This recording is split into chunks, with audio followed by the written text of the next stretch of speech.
Welcome back, baseball fans, to the 1972-75 Carryover League card set analysis, and we are opening up the 1975 box. Yes, folks, we really are. This is the first time looking at this box, and we're going to take a look at two divisions worth of teams this evening. We have the original copy of the original roster sheet showing the following year there.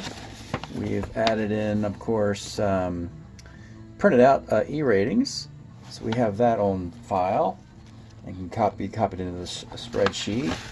Players were, of course, individually redrafted into all 32 teams, so everybody's got some talent.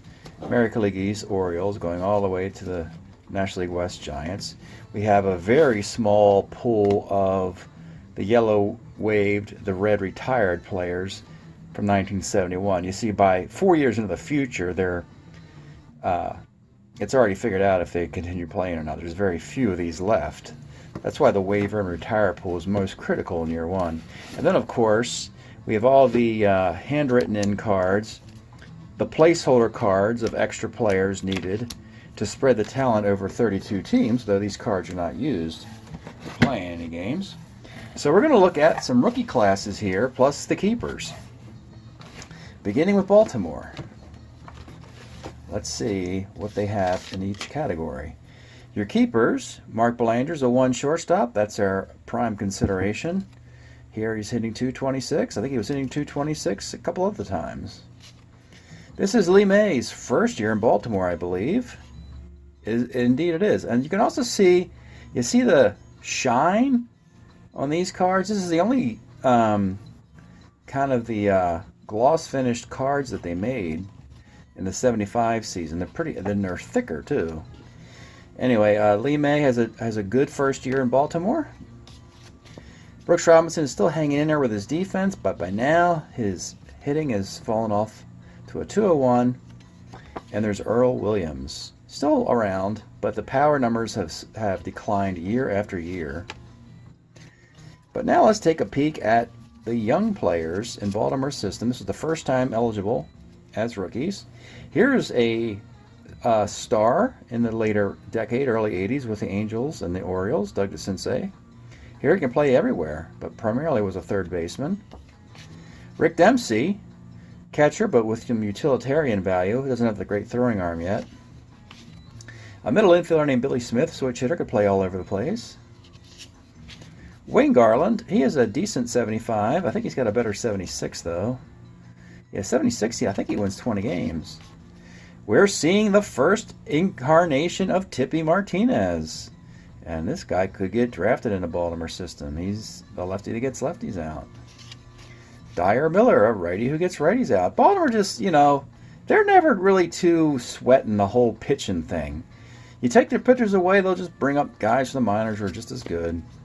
Here's a guy, a perfect example of that. Paul Mitchell, decent card, never really got an opportunity in Baltimore. Had a good year or two with the Brewers, I think, and that's a decent card right there. So, and he's probably the 11th pitcher on this team.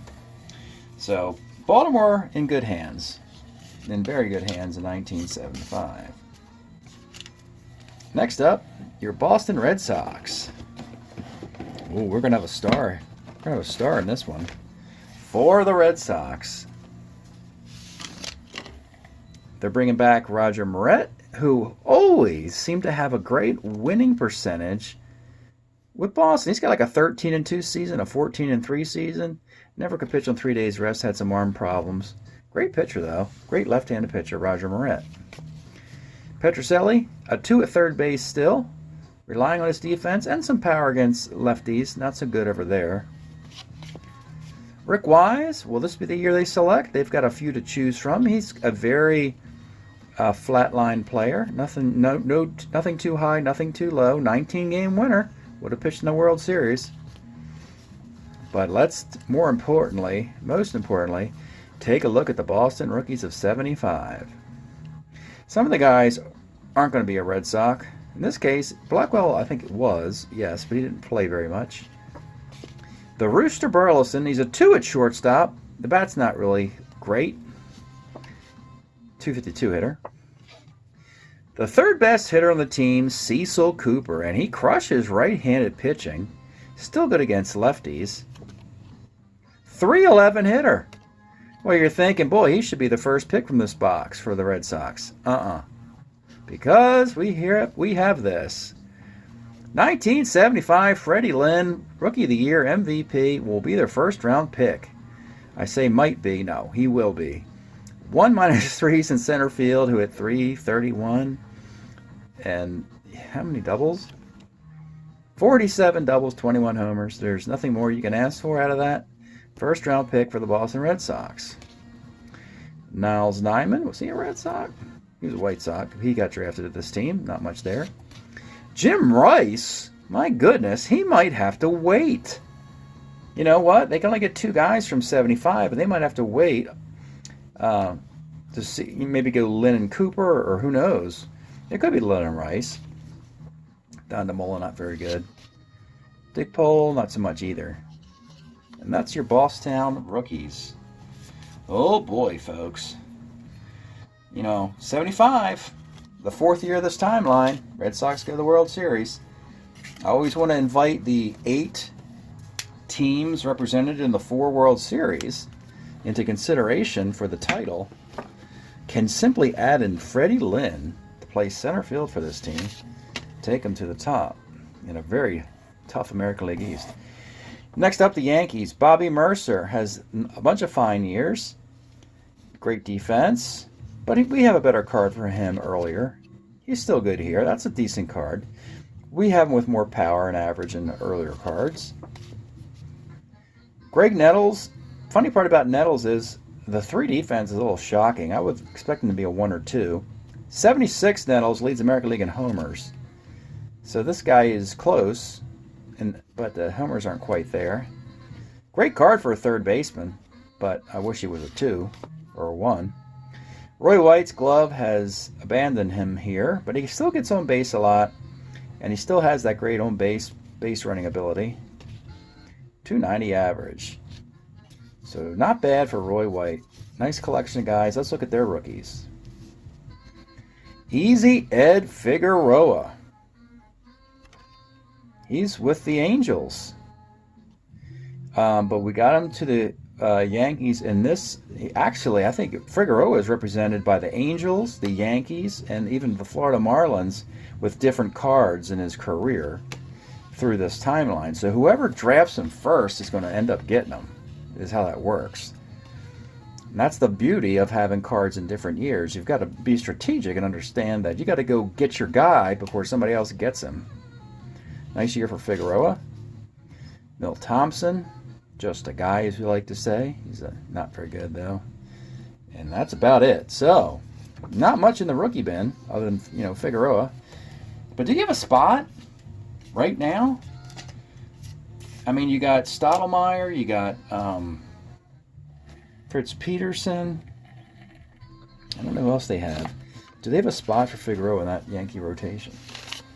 The Blue Jays. They went out when the Mets could not protect a 5th Met, Ed Kranepool, and traded for him because of this. 323 hitter to the Toronto Blue Jays. What's going on? Yeah, they made the playoffs a year ago, challenged the big bad Oakland A's in the wild card round. Their best hitter was 294 hitting Mike Lum. Kranepool would be leading the Blue Jays in hitting. Interesting. Milt May has better cards than this one. Yeah, 241. Clyde Wright, still pitching decently, but better than that. Not a lot other than Kranepool. So they'll probably go Kranepool out of this box. Oh, we didn't look at the rookie class. Good point. Bob Davis, not bad catcher versus lefty. Jerry Hairston, nice on-base machine over here. Never a good defensive player. I think he was a White Sox. Yeah.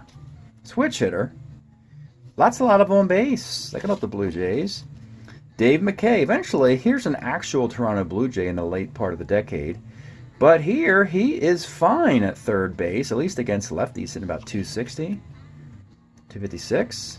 Percentage is high enough. You see, that's better than that. But the defense is good. It's got power over there. It's not bad. I mean, it's the Blue Jays. I mean, they're an expansion team, so you got to expect, you know, highs and lows and whatnot. So not bad at all for your Toronto Blue Jays. I'll take a little break, then we'll go into the American League North. Okay, let's take a look at the American League North, beginning with the Expos, a team that was red hot at the beginning of this past season, then they folded late. They collapsed late. They could not finish. They started 16-3, but missed the playoffs. Made a lot of off-season moves. We'll see if it pays off for them. So, Steve Renko is just not very good. He's got a better year in 73. And that's the only guy. So they're going to have to start getting younger in 75, because that's the only keeper they have here. Their other keepers, McNally, Stoneman, Ron Hunt, all have to be in 72, 3, or 4. That means you got to probably get 2 rookies, and there should be. I mean, there should be 2 guys here. Beginning with, look at this guy. Larry Bittner. Nice, probably was a pinch hitter, but now he could be a DH. 315 hitter for the Spos in 75. Leads the club in hitting, you can tell by that column. So there's one candidate. And here you go, folks. The kid, Gary Carter. Why not? This team is weak at catcher. Not anymore. I smell another first-round pick. A -1 arm catcher. Gary Carter's numbers are okay. Fredlin's numbers you saw earlier were ridiculous, but for a rookie, these are fine numbers to have, and solidifies an everyday catcher for the, and look at the injury is on 12, not 11. It's very important. That means that he doesn't need a backup catcher on this team. You can just appoint your utility player to back him up. Don't have to waste a roster spot because he's never going to come out of a game. Pete Mackanin. Okay utility player. A lot of pop against lefties. Not bad. Good utility player there. Pepe, meanwhile, we have Angel and Pepe. He's okay. Speedy guy. Decent in the outfield all over the place. Gets on against lefties. That's not bad. Not bad. Everybody's not going to be a starter. You can't expect that out of your rookie class. Speaking of starters, though, here's Larry Parrish.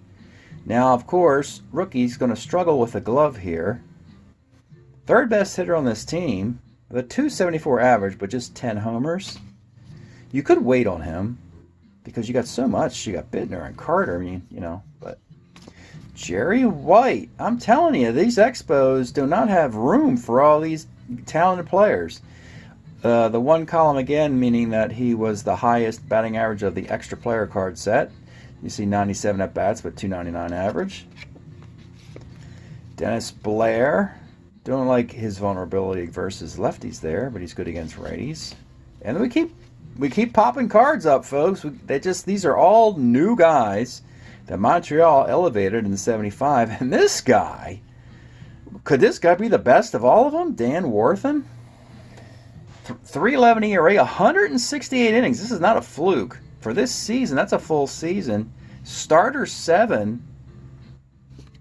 1-7 line out. The walks in 5 and 6 are troublesome, but at least, of course, he dominates over there. Easily would go to the bullpen, be drafted directly to the bullpen, and possibly a starter, because he's a starter 7. But I would say Worthen, probably in Gary Carter, and then you got Larry Bittner. Bittner value as a DH, a one-way DH, is not nearly as high as the value you would get out of Worthen. So that's what I'm looking at here for these Expos. My goodness, this division. Don't forget the Tigers won the World Series in this division a year ago. Your Clevetown Indians. What's going on in Clevetown? Well, in 75, look what happens to Boog Powell. He gets some of that Cuyahoga River water up in him, and boy, he just starts crushing it. Look at this. He doesn't do... He's a 1970 American League Most Valuable Player, and then this is the next best card. So he's better here than he was in 71, 2, 3, or 4 in Baltimore. My goodness. Possible first-round pick right there.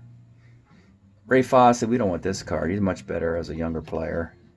Yeah, that's 140. That's pretty bad. Fritz Peterson, Starter 6 kills lefties. A lot of extra base hits over there. 3.95 ERA. We got a few cards for Fritz to consider. Pal's a lock. You got to go with that, pal. And there it is, Cleveland. You got to go with that, pal. That's a lock. They got to have at least one rookie over here. Alan Ashby, a plus-arm catcher with the ability to get on base with a lot of walks. Hit 224 though, so we might skip weight on him.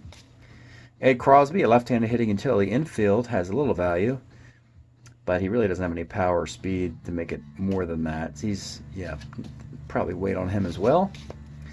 Kuiper's a 3 at second base, but this is an everyday player. As a left-handed batter that hits lefties, that's high value. A BB 16, B1 or 2. Wish he was a 2. We'll take him as a 3 though. 292 for Kuiper. Yeah, that's worth. I could go Boog Powell and Dwayne Kuiper in the draft. How about Rick Manning? Get a great center fielder. He's also, these guys get better. Kuiper turns into a 2, Manning turns into a 1. But still, nice card for Manning. Ace Steeler. Good guys for Cleveland. Charlie Spikes. Well, this is kills lefties. Really struggles over here, though. Look at that, struggling for Spikes. He's got a better 73 or 74. Jim Bibby's a starter 6. He's okay. Nothing really special yet. Jackie Brown's a starter 5. I'm not crazy about starter 5s. I'd most likely put him in the bullpen. He is just a guy, I guess. Nothing special. Tom Buskey, righty reliever. Righty who gets righties out. And lefties, he puts them on base. Well, yeah, he does put them on base a little bit. Decent. This could get into the league. 257 ERA and 77 innings for Buskey. Really good over here. So yeah, this is a possibility. I mean, I don't know exactly what all their needs are, but between Kuiper and Manning, and don't forget Boog Powell, you know, you can only take so many guys. Oh, wait a minute. Look at this guy. Dennis Eckersley. Holy crap. Starter 7. Very young. 260 ERA and 187 innings. Will he even be drafted? Folks, you have to understand, this is the first year that this box is being opened.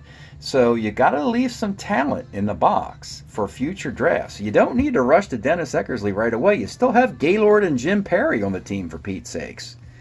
So I know Eckersley's got some good numbers, but it's a numbers game. There's only so many roster spots.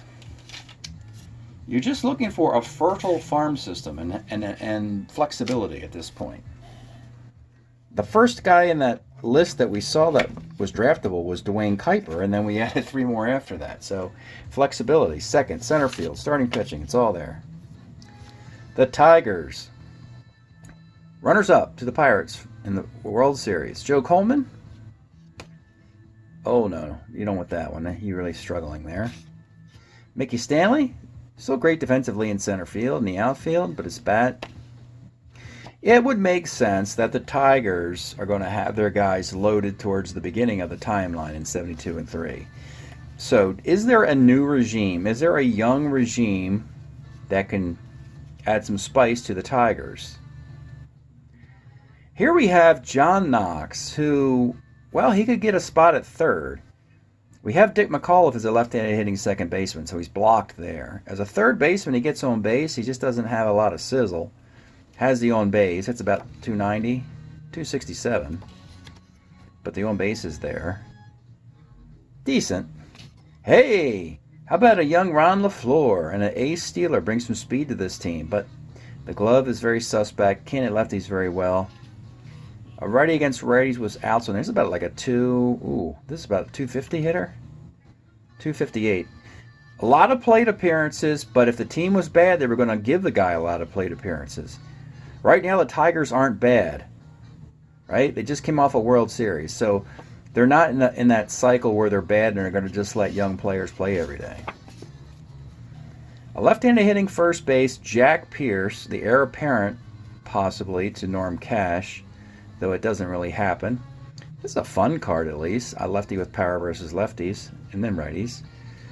The equivalent of 7 plus homer on the card. That's a 20-some homer hitter in a full season, but not much else. Leon Roberts found some success later in the decade with Seattle And this is okay. And John, a man to walk and fuss. Catcher, always had fun cards and platoons. Could play the outfield and first base eventually. He's okay. Laren LeGros, nice little reliever. Starter reliever, actually. He eventually becomes a good reliever. Starting numbers aren't very good. Dave Lemanchek. Relief 4, starter 8, which is really curious. You don't see many of those. 4.46 ERA. Well, as expected, the young guys, the cavalry's not there with Detroit. History would suggest that. Once their Ring of Honor guys leave the Tigers, it's a long drought until Trammell Whitaker. All right, final team, and we'll call a wrap on this box for tonight. The Ohio Players team. We might see the first overall pick in this draft. And it could be right here. The Vita Blue 75. This would be a 4-year contract with this card. And first time looking at it. Yeah. I mean, it's worthy of being a first-round pick. You're probably going to say this is not the best starting pitcher in the sport, which would be fine. I understand that. But still, he's a 22-game winner. ERA of 3.01. 270 innings, and if you're an expansion team and you roll this guy out to the draft, you are selling some tickets. And it's a 4-year contract, so a starter 8 too. I wish he was a starter 9, but at least he's better than not a starter 6 or starter 7. So a starter 8, Vita Blue, probable, pretty much 99% chance of being the first pick unless something drastically changes of the Ohio Players. Doc Ellis, not so much here. He kind of struggles in this season. 140 innings, 379, but he's at 8-9. And that's that. And this is sort of why they had to trade for Vita Blue, because, you know, there's not a lot here going on. Let's look at their rookies.